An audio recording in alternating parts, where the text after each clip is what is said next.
बिस्मिल्लाहिर्रहमानिर्रहीम। अब हम डिस्कस करेंगे एब्सोल्यूट ग्रेविटेशनल पोटेंशियल एनर्जी। ये फर्स्ट ईयर का जो अपना आर्टिकल है। तो एब्सोल्यूट ग्रेविटेशनल पोटेंशियल एनर्जी से क्या मुराद हम लेते हैं।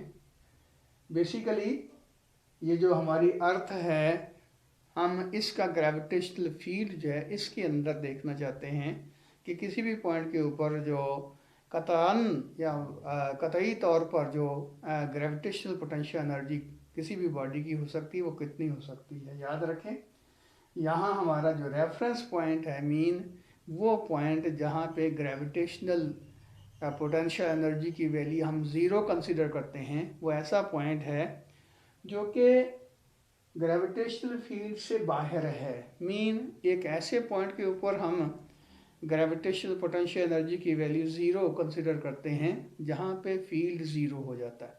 यानी कि एक्चुअली वहाँ पे अगर बॉडी हम रखते हैं तो उसमें काम करने की सलाहियत जो है वो ज़ीरो के बराबर हो जाती है।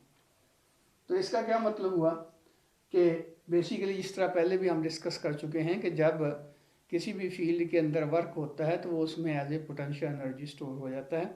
तो यहाँ भी वही बात है कि हम अगर एब्सोल्यूट ग्रेविटेशनल पोटेंशियल एनर्जी की बात करते हैं तो बेसिकली अगर आपके पास ये अर्थ है और इसका मास जो है वो कैपिटल एम से हमने शो किया हुआ है, और एक बॉडी है जिसका मास जो है हमने लिया स्मॉल एम के बराबर, और वो पॉइंट 1 के ऊपर पड़ी हुई है जिसका डिस्टेंस जो है ज़मीन की सेंटर से r1 के बराबर है। अब यहाँ से इस बॉडी को एक ऐसे पॉइंट तक हम लेके जाते हैं जो कि बहुत दूर है, ज़मीन के सेंटर से बहुत दूर है, और वहाँ पे बिलफर्ज ग्रेविटेशनल फोर्स ज़ीरो हो जाती है।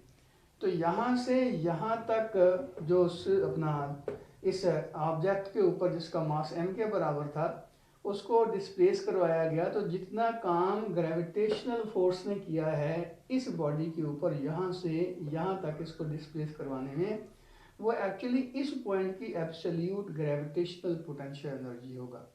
यानी कि the amount of work done by the gravitational force in displacing the body from 1 point to n point, where n point reside at infinite distance from the center of the earth, और वहाँ पे gravitational force zero हो जाती है ज़मीन की। तो यहाँ से यहाँ तक बॉडी को डिस्प्लेस करवाने में जितना ग्रेविटेशनल फील्ड काम कर रहा है वो इस पॉइंट की एब्सोल्यूट ग्रेविटेशनल पोटेंशियल एनर्जी के बराबर होगा। यानी कि amount of work done by the gravitational force in displacing the body from one point to another point far from the earth, where gravitational force of earth becomes zero, is called the absolute gravitational potential energy of this initial point।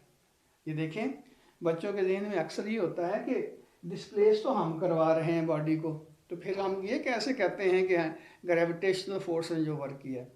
तो होता ये है कि जब हम किसी भी field में, यानी जिस तरह ग्रेविटेशनल फील्ड है उसमें हम बॉडी को डिस्प्लेस करवाते हैं तो एक वर्क हम कर रहे हैं, उसके साथ साथ जो ग्रेविटेशनल फोर्स है वो भी तो फोर्स लग रही है ना, और उसकी वजह से भी यानी कि वो डिस्प्लेसमेंट जो हो रही है बॉडी के अंदर। तो इसका मतलब ये होगा कि बॉडी में जो डिस्प्लेसमेंट होती है वो हमारी फोर्स और ग्रेविटेशनल फोर्स दोनों के ज़ेर असर हो रही है। वो अलग बात है कि हमारी फोर्स जो है अपवर्ड डायरेक्शन में है और ग्रेविटेशनल फोर्स जो है वो डाउनवर्ड डायरेक्शन में है। इसका मतलब ये हुआ, जिसका हम पहले भी डिस्कस कर चुके हैं, कि जब एक ऑब्जेक्ट जो है उसको हम अपलिफ्ट करवाते हैं यूनिफॉर्म वेलोसिटी के साथ तो हमारा वर्क जो होता है वो पॉजिटिव होता है, लेकिन ग्रेविटेशनल फोर्स भी वर्क कर रही है और वो फोर्स जो वर्क करती है उसका साइन नेगेटिव होगा। अच्छा, एक और बात भी यहाँ ध्यान में रखें कि अगर बॉडी को हम यूनिफॉर्म वेलोसिटी से अपलिफ्ट करवा रहे हैं तो बॉडी के ऊपर जो नेट वर्क होगा वो ज़ीरो के बराबर होगा। क्यों बोला कि जितना हम पॉजिटिव वर्क कर रहे हैं ग्रेविटेशनल फोर्स उतना ही नेगेटिव वर्क कर रही है। यानी कि यहाँ से एच डिस्टेंस तक हमने इसको डिस्प्लेस करवाया तो हमारा वर्क जो है वो पॉजिटिव mgh के बराबर होगा, लेकिन ग्रेविटेशनल फोर्स ने जो वर्क किया है वो -mgh के बराबर होगा। और याद रखें ये उस वक्त की बात है जब हम ब्लॉक को या बॉडी को यूनिफॉर्म इलास्टिसिटी से अपलिफ्ट करवा रहे हैं। तो यहाँ भी वही बात है कि यहाँ से यहाँ तक बॉडी को डिस्प्लेस करवाया गया, तो एक वर्क जो है एक्सटर्नल फोर्स कर रही है, लेकिन हमने उसको कंसिडर नहीं करना। हमने जिस चीज़ के ऊपर गौर करना है वो एक्चुअली वो वर्क है जो ग्रेविटेशनल फोर्स कर रही है यहाँ से यहाँ तक डिस्प्लेस करवाने में। तो इस पॉइंट की absolute gravitational potential energy basically वो वर्क होगा जो ग्रेविटेशनल फोर्स करती है उस वक्त जब बॉडी को यहाँ से यहाँ तक डिस्प्लेस करवाते हैं। और ये वो पॉइंट है जहाँ पे ग्रेविटेशनल फील्ड ज़ीरो हो जाता है, तो ये इस पॉइंट की एब्सोल्यूट ग्रेविटेशनल पोटेंशियल एनर्जी के बराबर होगा। अब डेफिनेटली हम अगर एब्सोल्यूट ग्रेविटेशनल पोटेंशियल एनर्जी की वैल्यू फाइंड आउट करना चाहते हैं तो यहाँ से यहाँ तक ये जो वर्क है इसको कैलकुलेट करना पड़ेगा। अब देखिए कि ये जो वर्क है ये इस टेक्निक से हम इसको कैलकुलेट कर सकते हैं। डेफिनेटली ये हमारी अर्थ है, जब हम इससे दूर चलते जाते हैं तो ग्रेविटेशनल फोर्स जो है वो एक जैसी नहीं रहती बल्कि चेंज होती जाती है। जब चेंज होती जाती है तो इसका मतलब ये हुआ कि ये जो हम वर्क कैलकुलेट करेंगे ये हमने जिस तरह शुरू में ही दो फोर्सेस की वजह से वर्क जो है वो कैलकुलेट किया था, work done by the constant force और work done by the variable force. तो यहाँ चूँकि फोर्स वेरी कर रही है यहाँ से लेकर यहाँ तक, जब हम बॉडी को डिस्प्लेस करवाते हैं ग्रेविटेशनल फोर्स वेरी कर रही है, तो इसलिए यहाँ जो फार्मूला लगेगा वो कांस्टेंट फोर्स वाला नहीं होगा बल्कि वेरिएबल फोर्स वाला होगा, यानी कि work done by the variable force. तो उसके लिए फिर हम क्या करते हैं, आपको याद होगा हमने कहा था कि ये पूरे का पूरा जो डिस्प्लेसमेंट होता है इसको स्मॉल लेंथ एलिमेंट में हम डिवाइड कर देते हैं और अलग-अलग हर एलिमेंट का वर्क फाइंड आउट करके उनको फिर सम अप कर देते हैं। तो टोटल वर्क जो है पहले पॉइंट से आखिरी पॉइंट तक का वो सारे वर्क को जमा करके हासिल किया जाता है। तो यहाँ भी वही टेक्निक इस्तेमाल करते हैं कि यहाँ से लेकर हमने यानी कि 1 पॉइंट से n पॉइंट तक जाना है, तो ये डिस्टेंस बहुत लार्ज है और इसमें ज़ाहिर है ग्रेविटेशनल फोर्स जो है वो कांस्टेंट नहीं है। तो हम क्या करेंगे, यहाँ से लेकर यहाँ तक का पूरे को पूरा जो डिस्टेंस है उसको स्मॉल लेंथ एलिमेंट में डिवाइड कर देते हैं। फॉर एग्जांपल ये पहला पॉइंट है जहाँ पे बॉडी जो है रिजाइड करती है, पहले पॉइंट से दूसरे पॉइंट तक गए, ये डिस्टेंस बहुत स्मॉल है और इस तरह स्मॉल है कि इसमें हम कह सकते हैं कि अप्रॉक्सीमेटली ग्रेविटेशनल फोर्स जो है वो कांस्टेंट है। बिल्कुल इसी तरह जिस तरह ये ग्राउंड है तो यहाँ अगर एक बॉडी जो है उसका वेट हम फाइंड आउट करते हैं और फिर इसको छत पे ले जाते हैं, इस कमरे की छत पे ले जाते हैं और वहाँ फिर दोबारा उसी बॉडी का वेट करते हैं, तो आप देखते हैं कि वेट में कोई फ़र्क नहीं पड़ता। एक्चुअली फ़र्क तो पड़ा है लेकिन वो फ़र्क इतना मान्यूट है कि हमारी मेजरिंग स्केल जो है, हमारा जो वेट मशीन है वो उस डिफरेंस को मेजर ही नहीं कर सकती।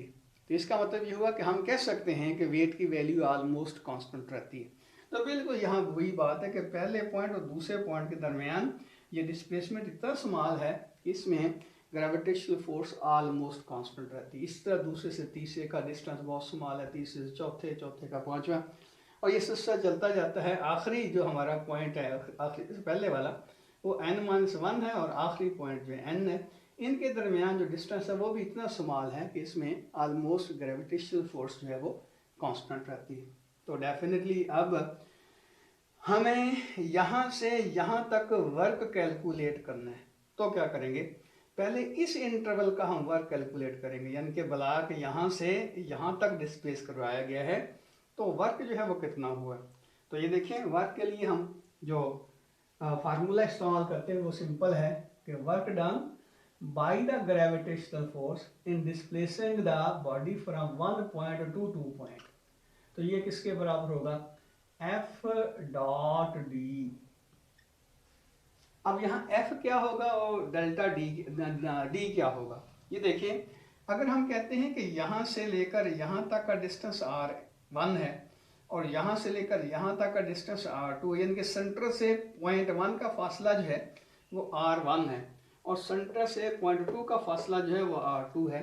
इसका मतलब यह है कि R2 माइनस R1 जो है उसको कह लेंगे डेल्टा R है और ये सिलसिला आखिर तक चलता जाता है। यानी कि हम ये भी कह सकते थे कि R3 माइनस R2 ये भी डेल्टा R के बराबर है, और सिलसिला ये चलता जाता है। आखिर में Rn माइनस 1 ये भी डेल्टा R के बराबर हो। पहले ही हम ये कह चुके हैं कि डेल्टा R इतना स्मॉल है कि इसमें ऑलमोस्ट फोर्स जो है, ग्रेविटेशन फोर्स, वो कांस्टेंट रहती है। अब मैं जो बात कह रहा था कि पहले पॉइंट से दूसरे पॉइंट तक बॉडी को डिस्प्लेस करवाया गया और वर्क डन हमने कैलकुलेट करना है बाय द ग्रेविटेशनल फोर्स। तो फार्मूला वही है वर्क का, एफ डॉट डी, लेकिन यहाँ एफ क्या होगा और डी क्या होगा। पहली बात ये ध्यान में रखें कि डी जो है पहले और दूसरे पॉइंट के दरमियान, डी जो होगा उसको हम कह सकते हैं कि ये डेल्टा आर है, और एफ जो है वो मालूम कर सकते हैं ग्रेविटेशनल लॉ से। F is equal to G m1 m2 over R square. लेकिन यहाँ क्या होगा, ये होगा F is equal to G capital M small m over R square. अभी R का हम डिसाइड करते हैं, लेकिन पहले इसमें हम देख लेते हैं कि F डॉट D जो है वो किसके बराबर होगा। तो ये देखें, F ग्रेविटेशनल फोर्स है डाउनवर्ड डायरेक्शन में, और डिस्प्लेसमेंट डेल्टा R जो है वो अपवर्ड डायरेक्शन में है। इसका मतलब ये हुआ कि दोनों जो वेक्टर हैं उनके दरमियान जो एंगल बनता है वो 180 डिग्री का बनता है। तो by the definition of dot product हम कह सकते हैं कि F D cos of 180 degree आ गया। ये 180 कॉज जो है वो -1 के बराबर होता है, इसलिए हम कह सकते हैं कि ये माइनस एफ और डी का प्रोडक्ट होगा। अब एफ जो है वो कोई कौन सी ले, यहाँ देखें कि नो डाउट कि ये जो डिस्टेंस है 1 और 2 पॉइंट के दरमियान ये बहुत स्मॉल है, लेकिन अगर हम बॉडी को 1 पॉइंट से 2 पॉइंट तक लेके जाते हैं तो ये फोर्स यहाँ भी कांस्टेंट नहीं रहती। अगर हम R1 की वैल्यू यानी कि R की जगह, यहाँ R की जगह R1 पुट करेंगे तो ये फोर्स वो होगी जो पहले पॉइंट के ऊपर लग रही है, यानी कि ग्रेविटेशनल फोर्स जो इस पॉइंट के ऊपर जब बॉडी को रखा हुआ है, पहले पॉइंट के ऊपर रखा हुआ है, तो उस पॉइंट के ऊपर जो फोर्स लगती है वो F1 होगी। और ये उस वक्त की बात है जब यहाँ हम R1 पुट करेंगे, लेकिन यहाँ से बॉडी को 2 पॉइंट तक हमने डिस्प्लेस करवाना है। तो अगर हम R2 की वैल्यू यहाँ यानी कि R की जगह R2 पुट कर देते हैं तो ये वो फोर्स होगी जो दूसरे पॉइंट के ऊपर जब बॉडी पड़ी होगी तो उस वक्त लग रही होगी। लेकिन इस ड्यूरेशन के अंदर, इस पूरे इंटरवल के अंदर 1 to 2 पॉइंट के अंदर फोर्स जो है वो भी वेरी करती है। अब ये जो वेरिएशन नो डाउट बहुत सवाल है, लेकिन उसको भी हम कंसिडर करेंगे कि इसकी वेरिएशन जो है वो भी हम यहाँ काउंट कर ले, ताकि हमारा वर्क जो है वो एग्जैक्ट कैलकुलेशन में आ जाए। तो इसलिए हम क्या करते हैं, ये हम 1 पॉइंट और 2 पॉइंट के दरमियान एवरेज फोर्स ले लेते हैं, ना पॉइंट 1 की फोर्स लेते हैं ना पॉइंट 2 की फोर्स लेते हैं, बल्कि ये एवरेज फोर्स लेते हैं 1 और 2 पॉइंट के दरमियान। और वो जो एवरेज फोर्स है उसको कंसिडर करते हैं कि 1 और 2 के दरमियान वो कांस्टेंट रहती है। यानी कि अगर ये देखें यहाँ F1 पुट करते हैं, ये R1 के कॉरस्पॉन्डिंग आ गया, तो ये वो फोर्स होगी जो पहले पॉइंट के ऊपर ग्रेविटेशनल फोर्स लग रही है बॉडी के ऊपर। और अगर यहाँ 2 लिखेंगे तो ये भी 2 आ जाएगा, F2 is equal to GMM over R2 square. तो ये दोनों पॉइंट से अलग अलग है, हमने 1 पॉइंट से 2 पॉइंट तक जाना है। तो इस ड्यूरेशन में वर्क जो है हमने कैलकुलेट करना है। तो जाहिर है F1 और है F2 और है, F2 की वैल्यू स्लाइटली लेस होगी F1 से। तो हम इन दोनों पॉइंट्स के दरमियान जब बॉडी को डिस्प्लेस करवा रहे हैं तो दोनों के दरमियान यानी दोनों पॉइंट्स के दरमियान जो एवरेज ग्रेविटेशनल फोर्स है उसको यहाँ हम पुट करके डेल्टा आर से मल्टीप्लाई कर देंगे। तो ये हमारे पास वो वर्क होगा जो ग्रेविटेशनल फोर्स ने किया है जब बॉडी जो है 1 पॉइंट से 2 पॉइंट तक डिस्प्लेस करती है। तो फिर इसका मतलब क्या हुआ कि अगर यहाँ R1 पुट करते हैं तो F1 आ जाएगा, R2 पुट करते हैं तो F2 आ जाएगा, लेकिन अगर R एवरेज पुट करते हैं तो ये F एवरेज आ जाएगी। यानी कि पहले और दूसरे पॉइंट के दरमियान जो एवरेज फोर्स ग्रेविटेशनल फोर्स लग रही है उसकी वैल्यू हम उस वक्त हासिल कर सकते हैं जब R ये जो है ये एवरेज यानी कि एवरेज डिस्टेंस हम लेते हैं R1 और R2 का, तो ये फोर्स जो है वो फिर एवरेज फोर्स होगी पहले और दूसरे पॉइंट के दरमियान। तो इसका क्या मतलब हुआ, आर ये एवरेज जो है वो किसके बराबर होगी, जाहिर है यहाँ का डिस्टेंस जो है R1 है, यहाँ का डिस्टेंस जो है वो R2 है। तो हम क्या करते हैं, ये आर एवरेज निकालते हैं, R1 plus R2 divided by 2, दोनों डिस्टेंसेस को जमा करके 2 पे डिवाइड करते हैं, तो ये एवरेज आपके पास आ जाएगी। अब यहाँ से ये जो इक्वेशन है इससे हम R2 की वैल्यू निकाल लें, तो R2 यहाँ किसके बराबर होगा, R2 आपके पास आ जाएगा, ये देखिए R1 इधर जाके एड अप हो जाएगा। इसका मतलब ये हुआ कि R2 is equal to delta R plus R1। तो ये वैल्यू जो है इसमें पुट कर देते हैं, तो हमारे पास आ जाएगा R is equal to R1 plus delta R plus R1 divided by 2। इसको लिखा जा सकता है 2R1 plus delta R divided by 2। इसको लिखा जा सकता है 2R1 divided by 2 plus delta R divided by 2। तो ये 2 से 2 यहाँ से तो कैंसिल हो गया, तो ये R की वैल्यू, ये R एवरेज आ रहा है, तो R आपके पास आ जाएगा R1 plus delta R by 2।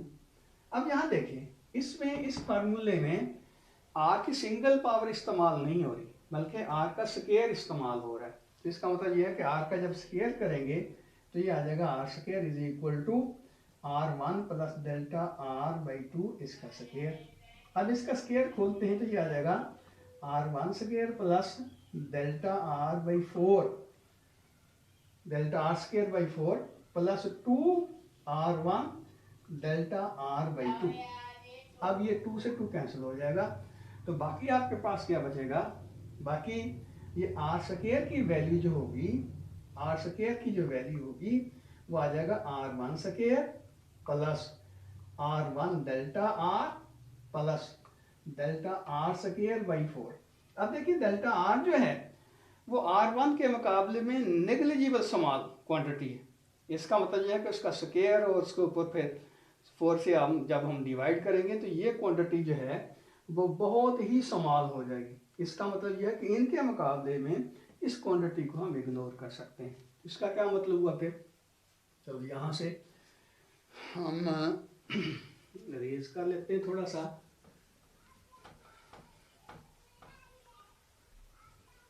तो ये देखें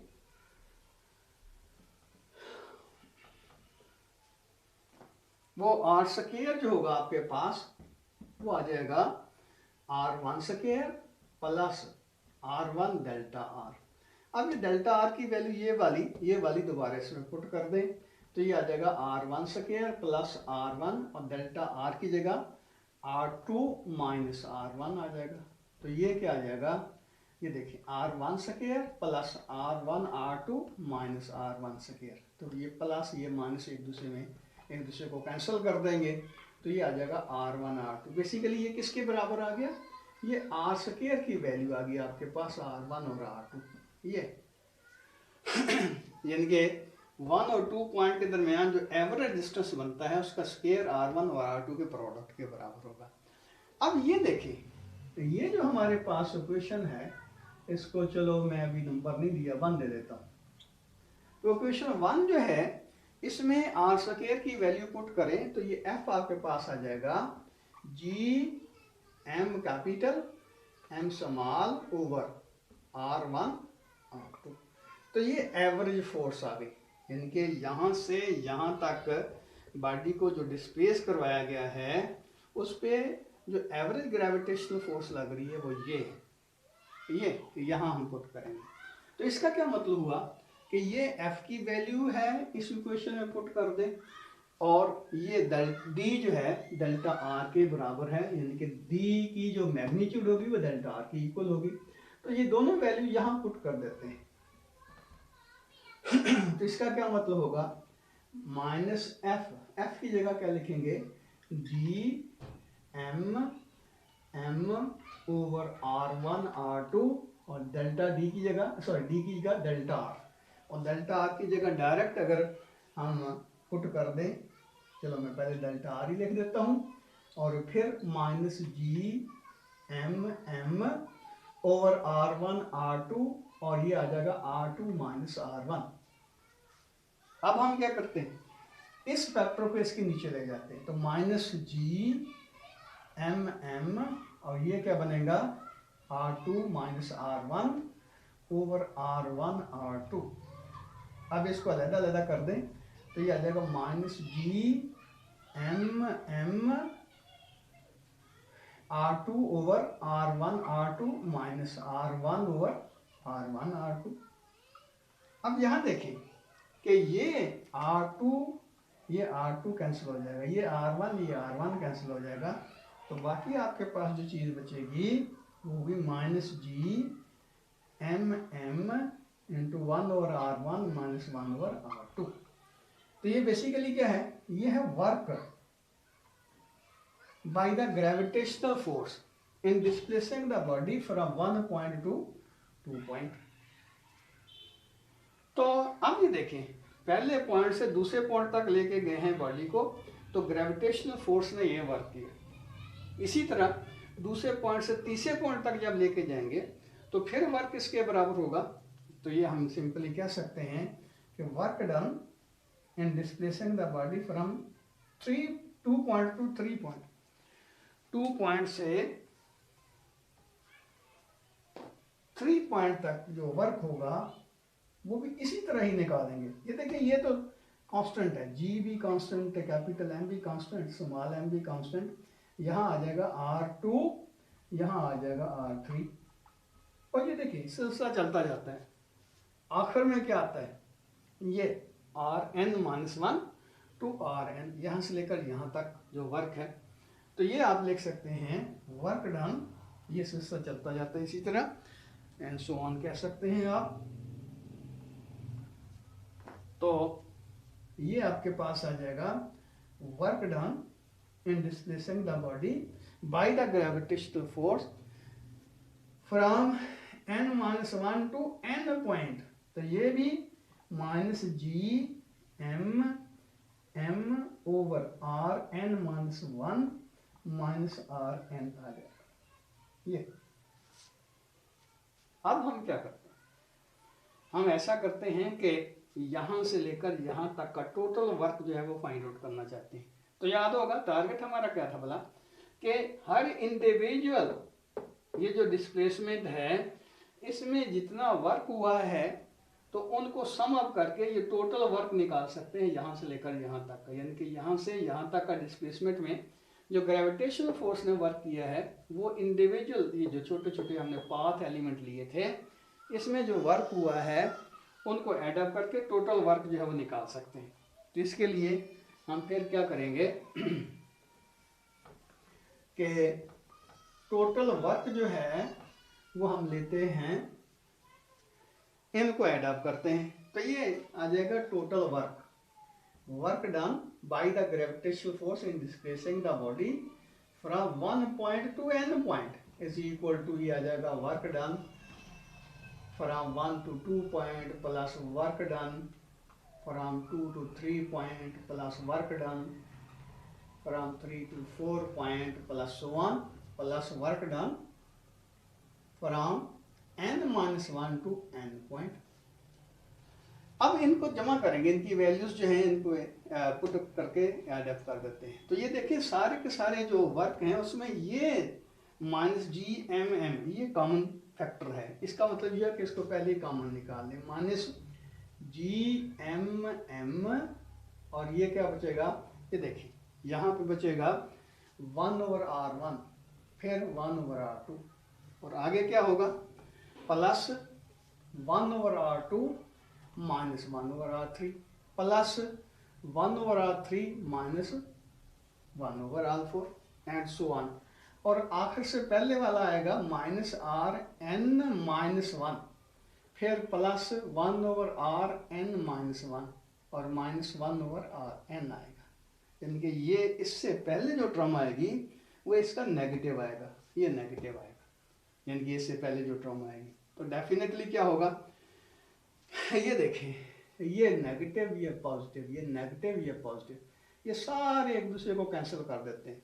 तो हमारे पास जो फैक्टर बचेगा लास्टली वो क्या होगा, minus G M M into 1 over R1 minus 1 over Rn बच जाएगा। ये वर्क होगा from 1 point to n point.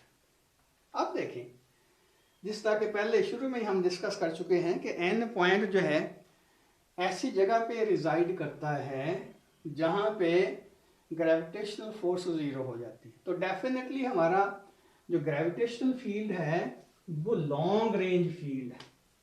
Long range field का मतलब कि इसकी वैल्यू जो है, इसका इफेक्ट जो है वो इन्फिनिट तक एग्जिस्ट करता है। तो इसका मतलब ये हुआ कि ये n पॉइंट जो है अगर इन्फिनिटी पे हो जाए तो फिर वर्क किस तरह हम कैलकुलेट करना चाहते हैं, यानी कि करेंगे, ये आ जाएगा work done from 1 point to infinity is equal to minus G M M 1 over r1 minus 1 over infinity. क्यों बोला कि इसका ये जो n है ये अगर बहुत दूर फासले के ऊपर रिजाइड करता है तो डेफिनेटली यहां से लेकर यहां तक डिस्टेंस जो है वो rn जो होगा, यानी कि rn जो होगा वो इन्फिनिटी को अप्रोच करता है।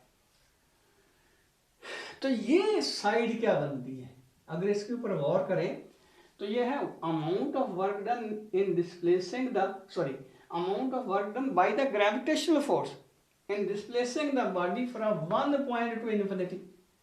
और बाय डेफिनेशन ये है एब्सोल्यूट ग्रेविटेशनल पोटेंशियल एनर्जी। इसका मतलब ये हुआ कि इसको हम कह सकते हैं ये एब्सोल्यूट ग्रेविटेशनल पोटेंशियल एनर्जी है।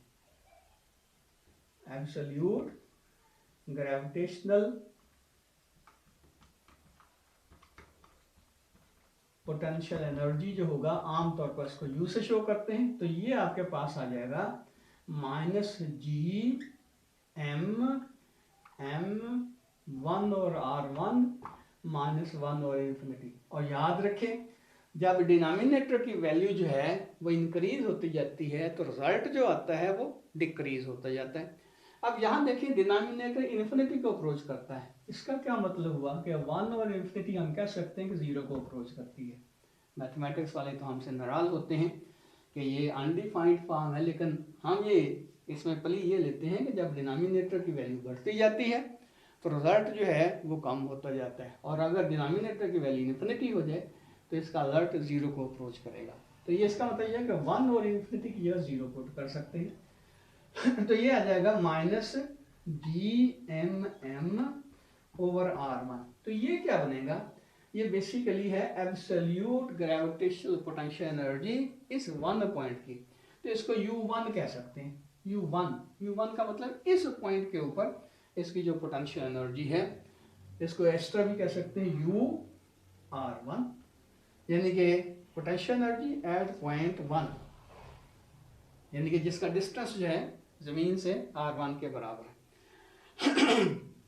अब देखिए सिर्फ हमने इस पॉइंट के ऊपर ही तो ये फार्मूला अप्लाई नहीं करना ना, यानी कि हम ये देखना चाहते हैं एक जनरल फार्मूला जो कि हर पॉइंट के ऊपर, यानी ग्रेविटेशनल फील्ड के अंदर हर पॉइंट के ऊपर ये पोटेंशियल एनर्जी जो है उसके लिए हम उसको अप्लाई कर सकें। तो डेफिनेटली यहाँ से हमें क्लू मिलता है कि अगर डिस्टेंस जो है r1 के बराबर होगा तो पोटेंशियल एब्सोल्यूट पोटेंशियल एनर्जी की वैल्यू जो माइनस जी एम एम और r1 के बराबर होगी। लेकिन अगर कोई डिस्टेंस हम ले लें ज़मीन के सेंटर से जिसकी वैल्यू r के बराबर है तो हम जनरली कह सकते हैं कि u is a function of r is equal to minus G M M over r। तो ये r कोई भी फासला सेंटर से हम लेते हैं तो उसका जो ग्रेविटेशनल पोटेंशियल एनर्जी की वैल्यू आती है वो आपके बराबर, इसके बराबर होगी।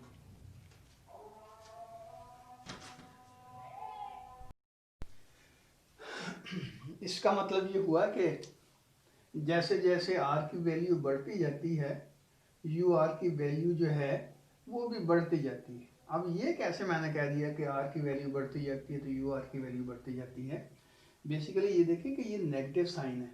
इसका मतलब ये हुआ कि अगर इसकी न्यूमेरिकल वैल्यू ज़्यादा होगी तो इसका मतलब ओवरऑल इसकी वैल्यू जो है वो नेगेटिव होगी। ये ऐसे समझ लें कि जिस तरह हम लिखते हैं ये इस तरह, ये जो नंबर रेस हम लेते हैं मिसाल के तौर पर यहाँ हमने लिखा -4, ये -3, ये -2, ये -1, ये 0 और ये 1, तो ये 2, ये 3। इसका मतलब ये है कि इधर हम जो हमारा इंक्रीजिंग डायरेक्शन जो है नंबर्स की वो ये है। तो जब इसकी वैल्यू जो है वो कम होगी तो इसका क्या मतलब हुआ कि ओवरऑल इसकी वैल्यू जो है वो बड़ी होगी। मीन जिस तरह यहाँ देखें 4 है लेकिन नेगेटिव है, फिर इसकी वैल्यू जब बढ़ जाएगी तो इसकी वैल्यू जो ओवरऑल कम हो जाएगी, -3 हो गया। फिर इसकी वैल्यू और बढ़ी, इसकी वैल्यू और कम होगी, -2 हो गया। इसकी वैल्यू बढ़ती जाएगी, इसकी वैल्यू कम होती जाएगी। लेकिन ये न्यूमेरिकल वैल्यू जो है वो कम होती जाती है, न्यूमेरिकल वैल्यू कम होती जाती है, लेकिन साथ नेगेटिव साइन है। इसका मतलब ये हुआ कि जब इसकी न्यूमेरिकल वैल्यू कम होती जाती है तो ये पोटेंशियल एनर्जी जो है absolute gravitational potential energy increase होती जाती है। इसका मतलब ये हुआ कि यहाँ से जब हम ऊपर जा रहे हैं तो इसकी पोटेंशियल एनर्जी जो है उसमें इजाफा होता जा रहा है, यानी कि डेफिसिट कम होता जा रहा है, माइनस वैल्यू जो है वो कम होती जा रही है। इसका मतलब ये हुआ कि इसमें जो हमारी एनर्जी है उसमें इंक्रीमेंट होती जा रही है, इजाफा होता जा रहा है। बिल्कुल इसी तरह जिस तरह एक आदमी है वो पहले जो 1000 रुपये का मकरूज़ है, फिर उसको पैसे मिल गया कहीं से तो वो 600 रुपये का मकरूज़ हो गया, फिर और पैसे मिल गए तो वो उसका जो कर्जा है वो 300 रुपये रह गया, और इसी तरह 200 रुपया, 100 रुपया, और आखिर में उसने सारे का सारा कर्जा जो उतार दिया। इसका क्या मतलब हुआ कि उसकी माली हालत जो है पहले से ही इंक्रीज होती जा रही है, अच्छी होती जा रही है। अल्लाह करे हमारे पाकिस्तान के कर्जे जो हैं सारे के सारे उतर जाएं तो डेफिनेटली क्या होगा, हमारा जो मुल्क है वो बहुत ज़्यादा खुशहाल हो जाएगा। तो यहाँ देखिए यही बात यहाँ है कि जब न्यूमेरिकल वैल्यू जो है इसकी ज़्यादा होगी तो ये नेगेटिव ज़्यादा है। मीन एक्चुअली ये जो ऑब्जेक्ट यहाँ पे पड़ा हुआ है ग्रेविटेशनल फील्ड के अंदर, ये एनर्जी डेफिसिट में, एनर्जी के खसारे में, और जैसे जैसे ये अपलिफ्ट करते जाते हैं इसको, इसकी एनर्जी का खसारा कम होता जा रहा है। -4 था, फिर -3 हो गया, -2 हो गया, -1 हो गया, और आखिर में यहाँ 0 हो गया। मीन इस पॉइंट इन्फिनिटी के ऊपर इसकी जो पोटेंशियल एनर्जी है वो 0 के बराबर होगी। अच्छा, तो बेसिकली तो ये हुआ ना कि हम एनर्जी के डेफिसिट में, यानी कि जब तक हम ज़मीन के ग्रेविटेशनल फील्ड के अंदर रहते हैं तो हर ऑब्जेक्ट जो है वो एनर्जी डेफिसिट में। तो यहाँ पे आके इसकी एनर्जी 0 हो जाती है। अब यहाँ तो मैंने लिखा ना 0 से आगे 1 है, 2 है, 3 है, लेकिन याद रखें इसके बाद अगर बॉडी को अपलिफ्ट करवाया जाता है तो इसकी पोटेंशियल एनर्जी में इजाफा नहीं होगा। अब इजाफा क्यों नहीं होगा? वजह यह है कि इसके बाद जो फोर्स की वैल्यू 0 हो जाएगी। अब फोर्स की वैल्यू 0 होने की वजह से वर्क जो इसके ऊपर होगा वो 0 के बराबर ही रहेगा, यानी कि यहाँ से आगे वर्क 0 ही होगा। तो जब वर्क नहीं हो रहा ऑब्जेक्ट के ऊपर तो डेफिनेटली उसकी पोटेंशियल एनर्जी में भी इंक्रीमेंट नहीं हो रही। तो इसका मतलब ये हुआ कि ये जो इसकी मैक्सिमम, यानी कि ये इस ऑब्जेक्ट की जो maximum absolute gravitational potential energy होगी वो 0 के बराबर ही रहेगी, और इससे नीचे जो होगी तो माइनस में रहेगी। यानी कि हम जो भी ऑब्जेक्ट जो है ग्रेविटेशनल फील्ड के अंदर रखते हैं उसकी एनर्जी जो है वो डेफिसिट में है, नेगेटिव है। तो यहाँ पे इसकी एनर्जी जो है वो 0 के बराबर हो जाती है। इसका मतलब ये हुआ कि अगर देखा जाए तो हम इस रेफरेंस पॉइंट के रिस्पेक्ट इसकी एनर्जी है मेजर कर रहे हैं। ये हमारा रेफरेंस पॉइंट है जहाँ पे ग्रेविटेशनल फोर्स 0 के बराबर है, लेकिन इससे नीचे एनर्जी जो है वो पॉजिटिव नहीं है बल्कि नेगेटिव है।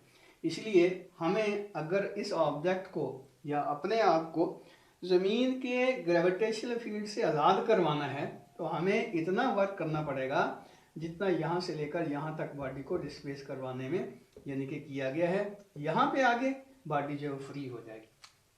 तो अब ये तो पोटेंशियल एनर्जी हमने किसी भी पॉइंट के ऊपर फाइंड आउट करने के लिए फार्मूला ले लिया, लेकिन अगर आपसे ये पूछा जाए कि ज़मीन की सरफेस के ऊपर potential absolute gravitational potential energy की वैल्यू क्या होनी चाहिए, तो डेफिनेटली ये जो 1 पॉइंट है इसको ज़मीन की सरफेस पे ले आते हैं, यानी कि जो ऑब्जेक्ट है उसको सरफेस ऑफ द अर्थ पे ले जाते हैं। तो डेफिनेटली अर्थ की सरफेस और सेंटर के दरमियान जो डिस्टेंस होगा वो रेडियस ऑफ द अर्थ के बराबर होगा। तो ये आर जो है इसको फिर कैपिटल आर से रिप्लेस कर सकते हैं। तो ये यू जो हो जाएगा -GMM ओवर आर के बराबर होगा। तो इसका मतलब ये हुआ कि अगर एक ऑब्जेक्ट जिसका मास m के बराबर है वो सरफेस ऑफ द अर्थ पे पड़ा हुआ है तो उसकी एब्सोल्यूट ग्रेविटेशनल पोटेंशियल एनर्जी की वैल्यू जो होगी वो -GMM ओवर आर के बराबर। आर जो है radius of the earth, m जो है mass of the earth, m जो है मास ऑफ द बॉडी, जिसकी हमने पोटेंशियल एनर्जी जो है एब्सोल्यूट पोटेंशियल एनर्जी कैलकुलेट की, और g आपको पता है ग्रेविटेशन कांस्टेंट है। तो इस तरह हम नंबर 1 किसी भी पॉइंट के ऊपर एब्सोल्यूट ग्रेविटेशनल पोटेंशियल एनर्जी की वैल्यू निकाल सकते हैं इस फार्मूले की मदद से। नंबर 2, जब तक हम ग्रेविटेशनल फील्ड के अंदर रहेंगे तो हमारी जो पोटेंशियल एनर्जी होगी वो नेगेटिव रहेगी। इसलिए आप देखें कि अगर हम किसी भी ऑब्जेक्ट को ग्रेविटेशनल फील्ड से आज़ाद करवाना चाहते हैं तो उसके ऊपर पॉजिटिव वर्क करना पड़ेगा और वो इस वर्क के बराबर होगा, यानी कि ये जितनी इसकी किसी भी पॉइंट के ऊपर पोटेंशियल एनर्जी, तो एनर्जी के डेफिसिट में रहे। और तीसरी बात क्या है कि जैसे जैसे हम ज़मीन के सेंटर से दूर होते जाएंगे absolute gravitational potential energy increase होती जाएगी। ये इंक्रीज होते होते ज़ीरो हो जाएगी, यानी कि पहले हम एनर्जी नेगेटिव हमारी एनर्जी है, लेकिन जैसे जैसे हम ऊपर उठते जाते हैं ज़मीन के सेंटर से अवे चलते जाते हैं तो हमारी जो एनर्जी है वो इंक्रीज होती जाती है और मैक्सिमम एनर्जी कितनी हो सकती है 0 के बराबर। उससे ज़्यादा एनर्जी क्यों नहीं हो सकती कि आगे ग्रेविटेशनल फील्ड 0 हो जाता है। तो ग्रेविटेशनल फील्ड के अगेंस्ट जब वर्क ही नहीं होगा तो ज़ाहिर है एनर्जी में इजाफा नहीं होगा। तो यहाँ भी कन्फ्यूजन बाद बच्चों को होती है कि शायद इसके ऊपर जो है अगर हम इसको डिस्प्लेस करवाते हैं, यानी कि इसको ऊपर लेके जाते हैं तो उसकी पोटेंशियल एनर्जी में मज़ीद इजाफा होगा। तो इजाफा नहीं होगा, वो अब आगे इसके 0 ही रहेगी, कांस्टेंट ही इसकी एनर्जी जो है वो 0 के बराबर रहेगी, उससे इंक्रीज नहीं हो सकती क्योंकि ग्रेविटेशनल फील्ड से हम बाहर निकल रहे हैं। और अगली बात यह है कि अगर हम ज़मीन की सतह के ऊपर सरफेस ऑफ द अर्थ के ऊपर किसी भी ऑब्जेक्ट की पोटेंशियल एनर्जी मालूम करना चाहते हैं तो ये इस फार्मूले से हम उसको कैलकुलेट कर सकते हैं। अल्लाह हाफिज़।